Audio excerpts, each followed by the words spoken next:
For over 50 years, the Port Moody Station Museum has served the Tri-Cities region and beyond by hosting a wide variety of engaging exhibits that remind us of our roots and celebrate our achievements of the past. By far their most successful exhibit, the Augustus McKnight Trench, first opened back in 2014. The Station Museum's executive director, Jim Miller, tells of how they built upon their early success. Back in 2014, we wanted to recognize the start of the Great War, or World War I, and we had an event for Canada Day. We dug a trench. It was only about 20 feet long. There was quite a bit of excitement about it, so then we created a new trench over 70 feet long. We decided to do it in honor of Augustus Wilberforce McKnight, who was a city engineer here in Port Moody. He was actually one of 10 Port Moody members that were killed during the war. He actually died of wounds. There was 9 others that died either in action or on service. But he was an engineer, so that we and took that as the engineers were the ones that were designing and the trenches and building the trenches. So we honored McKnight by naming it after him. It took us all of the fall and winter of 2014 to build it. It was all volunteers that actually worked on it.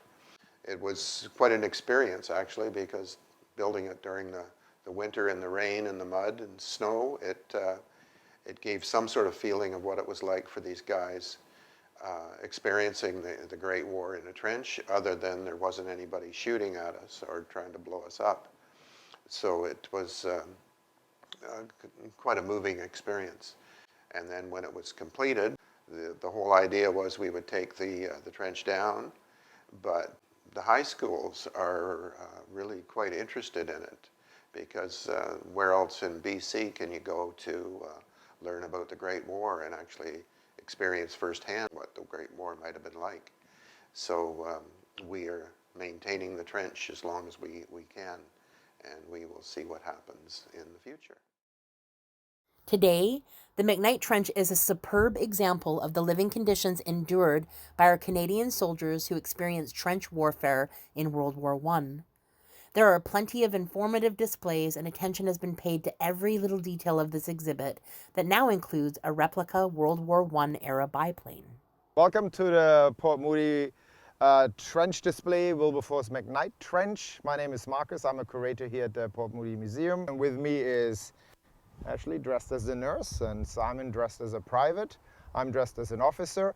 And behind us is the opening to the trench, where all our trench tours start. There's our latest acquisition, an SE-5A replica biplane, that sort of starts off the tour. Then we walk through no man's land, and then there's a lot of features in the trench to be explored. We do various things. We just give regular tours to schools and other groups. We had over the years many reenactment events. The way it sets out, we sort of script a little story based, of course, on historical events, Vimy Ridge or the raid at the sugar factory. Now, of course, we don't have that many people performing, but so we try to sort of pick out certain key features. Then we go down into the trench. We're all dressed up in uniform. We sort of reenacted some of those historic pictures. They're difficult sometimes because none of us are actors. So what we learned, it's kind of difficult sometimes to just be in character the whole time. But it's great, and it tells you so much about the history, you know. Just standing on a hot day like this in uniform, you realize, you know, how hot it is, and then, you know, running around or hitting the dirt in your uniform. It just gives you sort of a sense, obviously far from the actual dangers and far from the realities of it. But at least I guess it allows you to get as close to history as possible. All right, we're here now at our SE-5A replica biplane.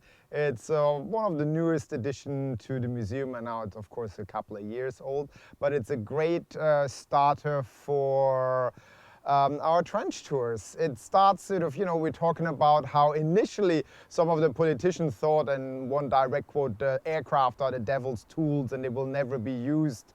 And then ends up with being, a lot of the aces are actually Canadian born that are flying, and aircraft become, towards the end of the war, a really important factor. And it's great because it shows you a lot, or helps us to teach about, the air war during World War I, but also the relevance of new technologies that have been introduced. Hi, my name's Simon, one of the museum assistants here. Today, the first step in our trench tour is the fire step.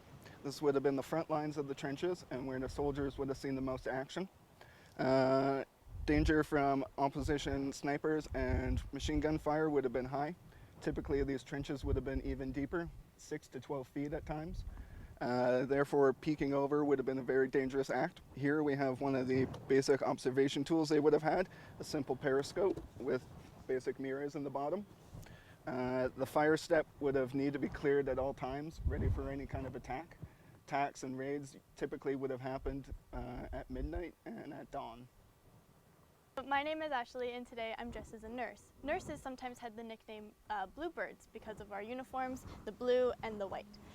Nurses, or women, they played a very vital role in the war as well. Over 40 Canadian nurses lost their lives over the course of the war.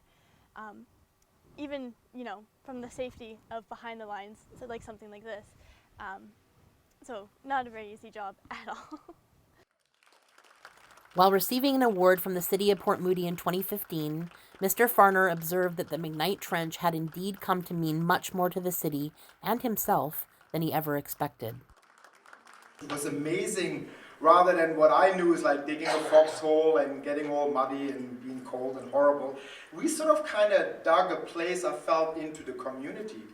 And that's when it got really interesting for me, that suddenly it wasn't just about like, digging, getting dirty, and maybe me remembering the good old days in the army or something. But it was about like leaving a mark in the community. And then when it really came home, when the first kids arrived from schools and we gave talks to them. And it kind of choked me up, like you teach these young kids about our history, about this very crucial moment in Canadian history when the nation was formed, but also a war that, and wars that should never happen. And then you see in their eyes and you talk about them, and I think, wow, this is beautiful. And we created this in our community. And I'm so thankful for obviously the trench squad that helped, and everyone who comes by and just shakes our hand. And people are just great, and that makes me go on digging in the dirt. And thank you so much. For more information on the Trench Tours, the Trench Talks lecture series, or other exhibits at the Port Moody Station Museum, check out www.portmoodymuseum.org or give them a call at 604-939-1648. For Tri-Cities Community Television, I'm Tanya Horn.